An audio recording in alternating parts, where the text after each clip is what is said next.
Hello বন্ধুরা, আশা করি আপনারা ভালো আছেন।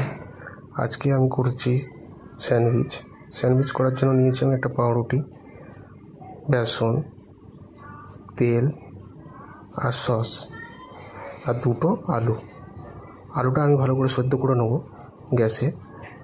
সিদ্ধ হয়ে যাওয়ার পর তার আগে আমি পাউরুটিটা কেটে এরকম পিস করে নিই স্যান্ডউইচের মতো। বেসনটাও আমি সাথে মেখে রেডি করে রেখে দিয়েছি, কারণ কাজটা করতে তাড়াতাড়ি হয়। যাতে আলুগুলো আমার সেদ্ধ হয়ে গেছে, কড়াতে দিয়ে দেবো এবার পেঁয়াজটা ভালো করে ফ্রাই করে আলুটা মাখা তাতে দিয়ে ভালো করে ফ্রাই করে নেব।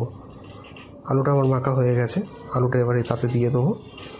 এতে দিয়েছি সামান্য একটু লঙ্কার গুঁড়ো, নুন আর পেঁয়াজ, আর কিছু নেই, কারণ বেশি রিচ হয়ে গেলে আবার ছেলে খাবে না, কারণ ওর মুখে একটু বেশি ঝাল লাগে। আলু সিদ্ধ আমাদের হয়ে গেছে।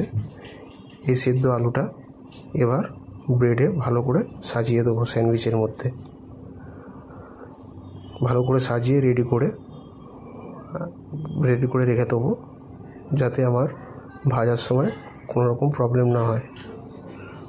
তাই একবারে সব রেডি করে রেখে দিয়েছি আমি। এবার আমি বেসনে চুবিয়ে তেলে ছেড়ে দেবো। ভিডিওটা কেমন লাগছে আমাকে কমেন্ট করে অতি অবশ্যই জানাবেন, কারণ আমি এই চ্যানেলে নতুন, তাই আমি খাবার নতুন ভিডিও আপনাদের কাছে তুলে ধরি।